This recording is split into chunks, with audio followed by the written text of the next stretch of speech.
Halo, selamat datang di studio bocor kami. Seperti biasa, studio ini tempatmu mendapatkan bocoran film India sampai tuntas. Ya udah, film kali ini yang bakal dibocorin berjudul Sarkaru Varipata.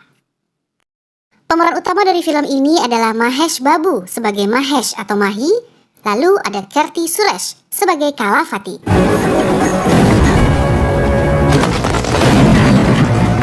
Mari kita sapa menyapa dulu. Ada akun yang namanya Godeliva Sorluri. Terus juga ada Puput Supriyatin, Sahridin Kades Balida. Lanjut ada Adit Faris, Dedi Kurnia. Hai, thank you. Terus ada Hengki Arianto. Kalau kata Mas Hengki jangan banyak bicara dong. Aduh gimana dong ya Mas, inilah box cinema. Tapi makasih ya sarannya ya. Lanjut juga ada Abu Najwa dan juga Amar Entertainment. Semuanya nih ya, buat yang lagi nonton channel ini, semoga kalian adalah golongan orang-orang yang sabar dan selalu positif. Terus ada lagi, misalnya yang lagi insecure, jauhkan rasa itu. Karena dari skala 1 sampai 10, kamu adalah yang ke-20. Weh, kok jadi motivator saya ya. Semoga pokoknya yang dipengenin apapun itu selama itu tidak merugikan.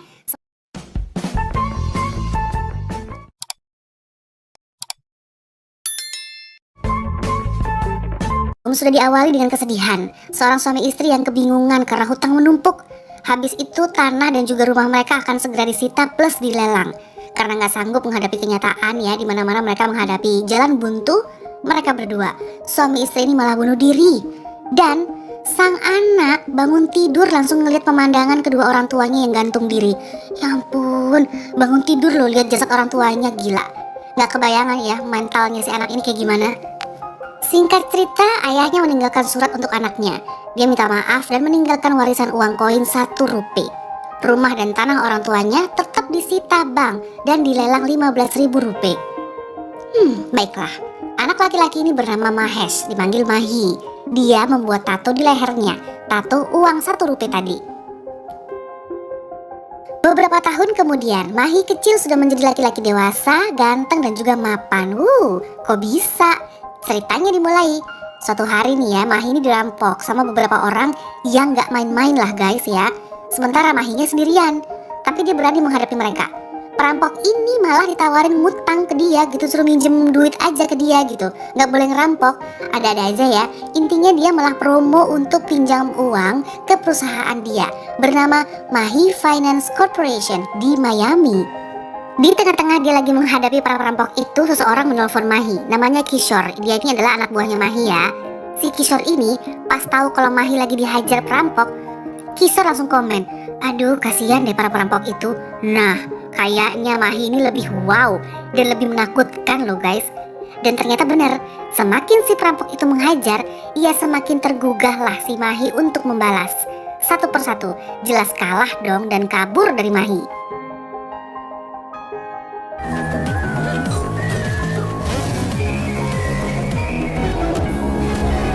Mahi yang ganteng ini pokoknya berani banget lah ya. Dia tuh setiap kali nagih utang, siapapun dia, preman kek, yang bukan preman kek, anak pejabat kek, pokoknya Mahi tancap gas aja kalau nagih utang. Sampailah nih ya, kita ke cerita seorang cewek yang suka utang sana sini dan suka judi sana sini sampai habis duitnya. Cewek hedon, namanya Kalavati. Jadi Mahi ini kalau kasih pinjaman ke orang, dia itu selalu harus tahu latar belakang orang tersebut, tujuannya minjem apa. Pokoknya nggak sembarangan lah dia mau kasih pinjem, apalagi kalau buat senang-senang. Nah, Kalavati mendengar hal itu, dia berusaha mengubah image-nya nih. Ada aja caranya buat menarik perhatiannya Mahi supaya bisa minjemin uang ke dia. Ala-ala lah, jadi anak kutu buku lah, nggak sengaja nabrak Mahi di tengah jalan, buku berhamburan, dan pura-pura sedih karena bukunya pada jatuh. Bisa ya. Dan cara itu berhasil loh, karena Mahi kemudian terpesona. Bahkan waktu Kalavati datang dan pinjam uang dengan alasan untuk menyelesaikan kuliahnya, Mahi langsung meminjamkannya.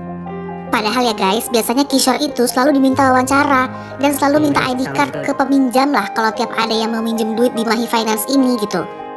Tapi untuk kali ini Kalavati dipermudah. Ini Mahi campur jatuh cinta juga deh kayaknya ya. Tapi bukan kayaknya lagi, emang jatuh cinta. Si Kalavati nanggepin aja lah ya, karena emang disitulah goalnya, supaya Mahi terpesona dan memudahkan dia dapat uang. Termasuk ini nih, pas Kalavati harus bayar uang sewa tempat tinggalnya yang udah telat berbulan-bulan. Kishore berkali-kali ngingetin, udah ngasih kode ke Mahi gitu loh, kalau Kalavati ini jangan dipercaya deh gitu loh. Tapi namanya orang lagi jatuh cinta ya susah dong dinasehatin. Ini kembali debur tiga. Sampailah pada momen dimana Mahi nggak sengaja ngelihat kegiatan Kalafati yang lagi main judi dan mabok. Waktu itu Mahi lagi ngejar orang yang hutang dan belum bayar. Malah di lokasi yang sama itu ada Kalafati. Melek deh si Mahi akhirnya ya kan. Kalau cewek yang dia sukai itu acting belaka selama ini. Dia lalu minta Kishore untuk nagih uangnya ke Kalafati. Singkat cerita pas ditagih, Kala ini malah ngelawan. Apalagi pas Mahi nampar. Karena emang Kalafati kan nantang mulu gitu kan, ditantang mulu. Akhirnya Mahi gemes nampar deh. Lalu Kalafati langsung telepon ayahnya, yang ternyata ayahnya adalah pengusaha kaya raya dan juga orang yang tidak bisa dikalahkan, ala-ala preman gitulah ya. Jadi punya kekuatan dan kekuasaan untuk berlaku semena-mena. Tiba-tiba aja ada polisi datang dan mengepung mereka. Ya ini gara-gara ayahnya Kalafati yang lapor gitu. Besoknya karena nggak terima, Mahi tahu-tahu udah berangkat aja ke India untuk mencari ayahnya Kalafati dan nagih utangnya. Astaga, Mahi ini bener-bener deh ya. Dia nggak nyerah. Siapapun memang dihadapi olehnya. Bahkan dia pakai ceramah ke ayahnya Kalafati kalau harusnya mendidik anaknya jadi perempuan yang tahu diri dan gak manja. Ranjendranat itu nama ayahnya Kalafati. Dasarnya juga agak-agak ada keji-kejinya dikit gitu. Nggak dikit deh, kayaknya emang jahat. Dia tuh bersikukuh gak akan bayar hutang anaknya. Mahi diusir dari kantor bapak itu gitu. Gak terima diperlakukan seperti itu, Mahi mencegat mereka di jalan. Gila, dia bahkan berani adu argumen dengan ayahnya Kalafati di depan umum. Intinya, berapapun hutangnya ya balikin dong, gak peduli mau di India kek, mau di Amerika kek, atau dimanapun. Makin emosi lah Ranjendranat ini, dia langsung mengeluarkan senjata, tapi dihalangi oleh saudaranya. Gimana mau gak dihalangin ya? Penduduk sekitar nih, orang-orang ada di sekitar situ pada sibuk merekam kejadian tersebut. Jadi kan semua tahu kejadiannya ya kan? Ya udah, saat ini buyar, gak lanjut marah-marahnya. Malam harinya, Mahi pergi ke rumah gurunya, dikunjungi guru yang dulu pernah mengasuhnya gitu. Mereka ngobrol-ngobrol, bahkan Mahi nawarin gurunya untuk membantu melunasi hutang gurunya ini. Karena sang guru ini udah tua banget. Jadi menurut Mahi gak perlulah kerja keras untuk melunasi hutang gitu. Tapi gurunya menolak bantuan Mahi. Besoknya pas Mahi lagi jalan-jalan di pantai gitu kan, mengenang masa lalunya, ingat-ingat orang tuanya gitu kan. Para nelayan berbadan besar itu ada di sana. Tiba-tiba menyergap. Dan keren guys, walaupun udah kena jaring ikan dan diseret sama perahu, Mahi ini berhasil lepas dan malah membuat orang-orang di perahu buyar semuanya. Mahi lalu sendirian melawan mereka satu persatu. Walaupun beberapa kali dikeroyok, tapi dia tetap berhasil melawan. Gila nih ya, jelaslah ini suluhan ayahnya Kalafati. Si Mahi udah biasa ngadepin para preman kayak gini. Bahkan salah satu dari mereka itu badannya besar banget, namanya Srinu. Itu juga ditaklukkan oleh Mahi. Nah pas teleponnya Srinu ini bunyi, diangkatlah sama Mahi. Yang telepon ya Ranjendranat yang nanya gimana perkembangannya dalam mengepung Mahi. Berhubung yang jawab telepon itu adalah Mahi, ya dijawab sama Mahi kayak gini nih. Kalau ikan paus besar ketemu sama ikan kecil, gimana jadinya? Gila. Bahkan media mulai heboh meliput. Dan dengan berani dan juga lantang, Mahi ini ngomong loh di media kalau dia berbuat seperti ini karena Ranjendranat berhutang $10.000. Pas ditagih, malah saya diserang. Ya gini deh jadinya, gitu kata Mahi.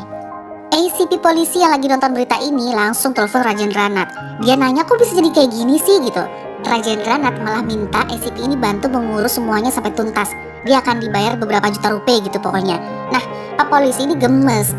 Pokoknya dia bilang, ya udah ini bakal rame, diliput sama media, daripada bayar jutaan rupiah untuk membungkam Mahi, mendingan bayar utang aja yang gak seberapa itu.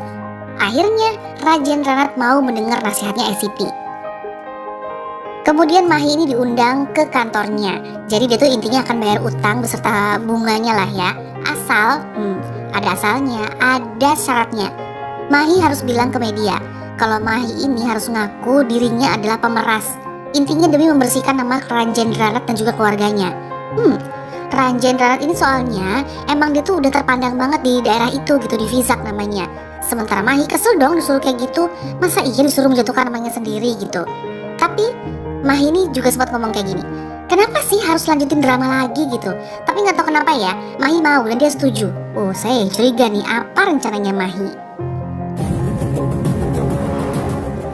Muncullah para pers. Nih pers udah dikumpulin semua nih ya. Dan Ranjendranat udah ngomong depannya pers. Akhirnya dia memanggil Mahi. Di sini nih Mahi disuruh membersihkan nama keluarganya. Awalnya Mahi ini bilang, aduh maaf ya saya udah bohong, saya bilang Rajen Ranat ngutang 10.000 dolar. Reporter ngamuk dong, merasa dibodohi. Tapi tenang guys, Mahi malah ngomong kalau Rajen Ranat memang tidak hutang 10.000 dolar, tapi 100 miliar. Nah, dan dia nggak akan pergi dari visa sebelum dibayar. Semua reporter diem, termasuk Rajen Ranat dan anak buahnya melongo. Besoknya Mahi ini disamperin sama saudaranya Rajen Ranat. Dia nanya, sebenarnya berapa sih utangnya, kok bisa jadi 100 miliar gitu kan. Akhirnya Mahi cerita, tapi nggak jelas gitu lah ya. Dia bilang kalau memang yang diketahui Kalafati hutangnya itu ya 10.000 dolar. Tapi Kalafati nggak tahu kalau sebenarnya utangnya sampai 100 miliar gitu. Sampai sini belum jelas banget emang guys. Pokoknya apa alasannya Mahi nagihnya malah 100 miliar gitu. Rajen Ranat juga akhirnya telepon ke Mahi. Dia nanya, kamu ini siapa sih sebenarnya gitu? Kok segitunya gitu? Karena Rajen Ranat masa nggak pernah ketemu, nggak pernah merugikan dia gitu kan. Akhirnya Mahi ngajak ketemu di Delhi, di lapas Delhi. Di situ dia bertemu dengan ibu-ibu yang lagi di penjara. Jadi ternyata guys, pas Mahi di bandara dari Amerika mau menuju ke India, di ruang tunggu dia ketemu seorang ibu yang juga anggota pemerintahan India. Saat itu, ibu itu kayak mau ditangkap sama kepolisian. Di sini nih, ibu itu cerita ke Mahi. Jadi ibu ini ceritanya dia itu adalah bekerja di bank pemerintahan. Dan Rajen Ranat pernah utang ya. Dia itu menggunakan kekuatan politiknya untuk memasukkan data demi bisa mendapat pinjaman 100 miliar. Lalu Rajen Ranat gak bayar utangnya, malah memutarbalikkan fakta, menuduh ibu itu sebagai pejabat yang korup. Nah, di sini Mahi meyakinkan Rajen Ranat kalau dia tuh gak ada hubungan apa-apa sama ibu itu. Dia cuma merasa sedih dan ikut sakit dengan pernyataan si ibu. Jadi ibu ini bilang juga ke Mahi kalau dia tuh sedih dan merasa bertanggung jawab dengan banyak hal. Seperti ini misalnya banyaknya orang kelas menengah ke bawah utang ke bank. Giliran mereka telat, karyawan bank itu ngejor terus neror mereka. Padahal mereka yang kaum menengah ke bawah itu utangnya buat pendidikan, kesehatan, untuk ekonomi keluarga mereka. Bahkan gak sedikit yang bunuh diri dan meninggal dunia karena diteror sama pihak bank. Sementara Rajen Ranat dan orang-orang yang punya kekuatan lainnya bisa utang miliaran, gak bisa bayar, tapi bisa menyalahkan pihak bank gitu. Intinya ibu ini masa bertanggung jawab juga sama orang-orang yang sudah bunuh diri karena diteror. Jelas dong, Mahes ini langsung ingat orang tuanya. Kedua orang tuanya itu bunuh diri karena dililit hutang 15.000 rupiah. Nah, Rajen Ranat kayaknya nggak ngerasa bersalah. Di sini gantian dia minta waktunya Mahi. Terus dia nunjukin sesuatu. Jadi dia ngajakin Mahi gitulah untuk ngelihat bagaimana Rajen Ranat ini kalau ketemu para pejabat.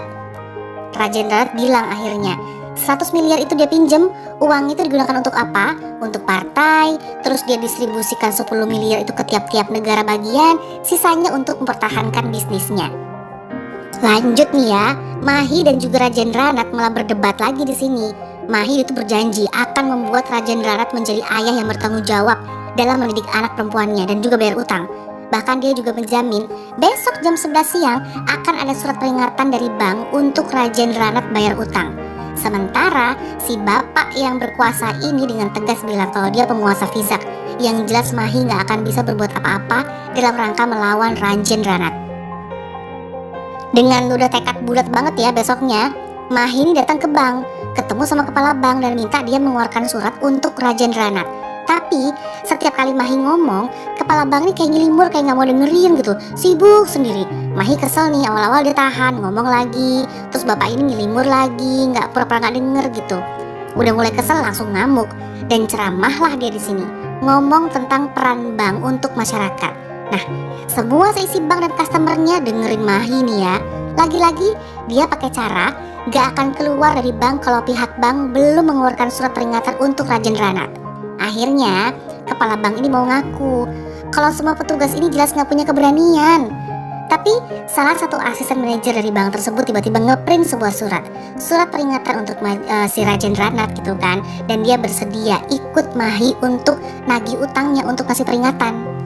Di jalan menuju rumahnya Pak Rajen Ranat, mereka tuh udah dicegat sama sekelompok orang-orang bersenjata. Jadi ada penjagaan berlapis-lapis loh. Beberapa kilometer sebelum menuju rumahnya Rajen Ranat tuh udah banyak banget lapisnya deh, pokoknya dijaga. Yang awalnya Mahi ini dikira takut, terus ternyata Mahi balik dengan membawa mobil besar dan menerjang semua kawanan bersenjata tersebut. Mahi ini berani banget loh, sendirian loh ya. Terbuat dari apa sih manusia satu ini?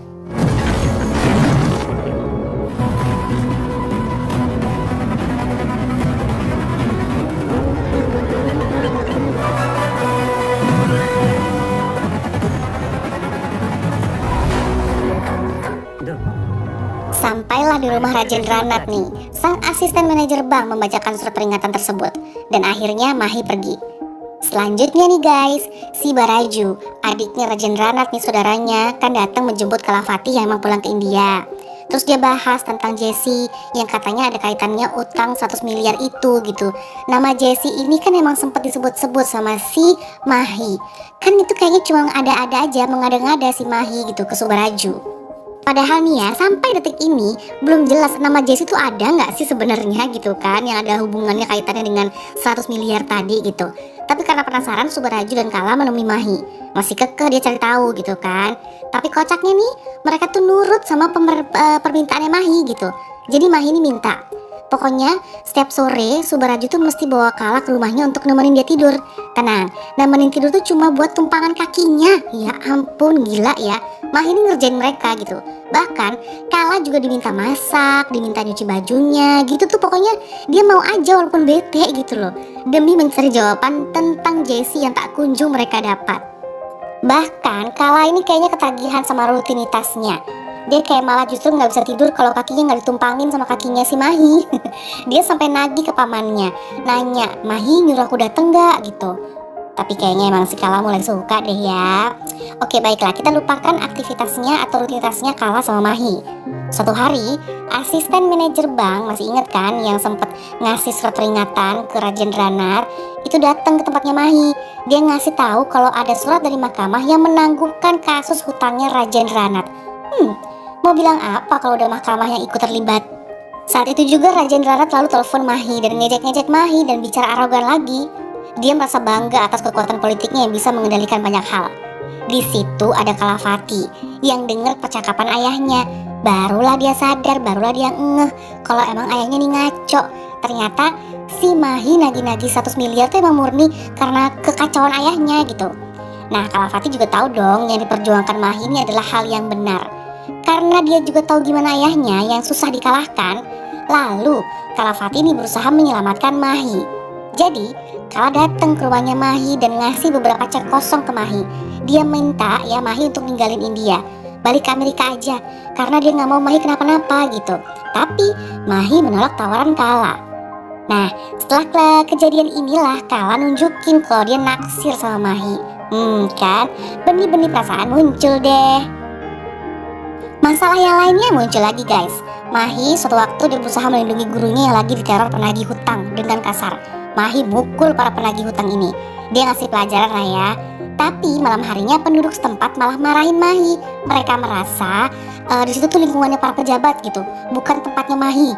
Harusnya Mahi nggak bertindak seenaknya ke para penagih hutang tadi, katanya gitu. Tapi yang namanya Mahi mau ditentang sama siapa aja dia tetap berani lah ya selama dia bener gitu kan. Mahi di sini malah lagi-lagi ceramah dan membuka mata mereka. Dia ngasih tahu ke semua penduduk kalau intinya perlakuan bank itu nggak adil ke orang yang kelas menengah ke bawah dan ke orang seperti Rajendranat. Bahkan hutang-hutang miliaran mereka itu nggak dibayar dan dibebankan ke penduduk. Setelah intinya mereka terbuka di pikirannya ya, mereka semua langsung seisi kota besoknya kompakan menarik rekening mereka dari bank. Jadi semua duitnya ditarik gitu. Karena terus habis itu ya ini mereka menuntut Rajendranat bayar hutang ke bank karena mereka nggak mau dibebankan hutang-hutang miliarannya para politikus. Marah dong Rajendranat ini pas tahu kondisi ini, karena hal ini akan membuat India jadi kacau, ya kan? Ditambah dari partai tempatnya Rajendranat bernaung itu juga mengancam untuk mengeluarkan dia dari partai karena nggak bayar utang. Seketika itu juga Rajendranat mengirim polisi untuk menangkap Mahi. Alih-alih mau diinterogasi, tapi sampai di hutan dia malah dipukuli habis-habisan. Bahkan Rajendranat juga memukuli Mahi dengan mengancam Mahi juga. Sampai intinya semua dibuat kacau lah gitu menurut dia gitu. Padahal semua ini kacaunya kan karena Rajendranat yang kekeh nggak mau bayar hutang miliarannya. ACP lalu meminta polisi di situ untuk membunuh Mahi. Kenyataannya Mahi ternyata nggak dibunuh dan besoknya dia malah beraksi. Semua bank itu digembok, nggak ada orang yang bisa masuk ke bank. Bahkan ada nih satu bank yang dipaksa buka nih ya. Ternyata di dalam itu udah ada Mahi yang nunggu untuk menghancurkan antek-anteknya Rajendranat. Gila. Mahi ini mengguncang banget ya. Dia ngeladenin para anak buahnya Rajendranat. Perkelahian makin menjadi-jadi. Semuanya nyerang Mahi. Mahi maju tak gentar dong. Mahi menghajar mereka satu persatu dengan rangkaian kunci-kunci dari gembok-gembok bank yang dia tutup gitu. Karena mungkin penasaran ya, ingin melihat kondisi langsung, Rajen Rarat ini nekat muncul di antara mereka. Nah, dia malah diserbu lah sama seluruh penduduk.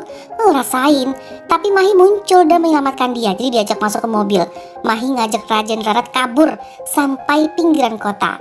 Saat udah tenang, Mahi ngomonglah ke Rajen Rarat dengan tegas. Sini Mahi ngajak ngomong dengan tenang namun tegas ya. Dia tuh intinya nanya, bakal serugi kayak apa sih, bakal rugi seberapa banyak sih bapak ini kalau bayar utang gitu. Justru bapak ini kan udah tinggal lama di sini. Jadilah ya orang yang bisa menginspirasi dong gitu. Mahi tahu betul orang seperti Rajen Rarat ini akan mudah lepas dari urusan hukum gitu. Tapi yang mau Mahi kasih tahu itu adalah jelas hati nuraninya gitu kan. Masa iya gak mau punya perasaan lega, paling gak bangga karena udah bisa bayar utang gitu kan. Intinya nih kan Rajen Rarat sebenarnya bisa aja bayar utang. Ya emang pengen meninggalkan hutangnya aja gitu, gak mau ngeluarin uang lagi gitu. Finally, singkat cerita, udah mau di penghujung film nih kita nih ya. Rajen Rarat kembali ke kotanya dan ngomong ke media minta maaf. Dan dia akan bayar hutang. Dia juga bilang kalau manajer bank, Ibu Raja Kumari yang dipenjara itu gak ada kaitannya dengan ini. Lalu, Ibu Raja Kumarinya akhirnya dibebaskan. Rajen Rarat udah gak dikejar-kejar orang-orang lagi dan udah gak dibenci warga. Bahkan udah tenang sekarang. Di ending film, Ibu Raja Kumari ini penasaran. Dia menemui Mahi. Dia ngucapin banyak-banyak makasih lah pokoknya ya. Yang bikin dia bingung adalah kenapa ya Mahi segitunya menolongin aku gitu. Karena kan ibu ini orang asing sebenarnya gitu. Cuma ketemu di bandara sebentar gitu. Ternyata guys, orang tua Mahi yang dulu bunuh diri adalah salah satu korban teror dari bank ibu ini. Wow. Dan Mahi juga sadar saat itu sebenarnya Ibu Raja Kumari kan juga hanya menjalankan tugasnya gitu. Aduh, ibu ini sebelum matanya berkaca-kaca nahan air mata, dia tuh cuma diem, membisu dan juga merasa bersalah. Tapi satu yang jelas bisa ditegaskan oleh Mahi, Ibu Raja Kumari dan juga pihak bank udah gak perlu khawatir lagi. Setelah ini orang-orang akan bayar hutang dengan tepat waktu. Dan kalaupun ada orang seperti Rajen Rarat yang berhutang, bank gak perlu nagih, tapi masyarakatlah yang akan memantau. Terus Mahi pergi. Bye Ibu Raja Kumari, take care. Mahi. Dan filmnya juga udah selesai. Thank you ya guys. Take care juga buat kalian. Sampai ketemu di bocoran film berikutnya. Oke, sekali lagi stay healthy. Dah.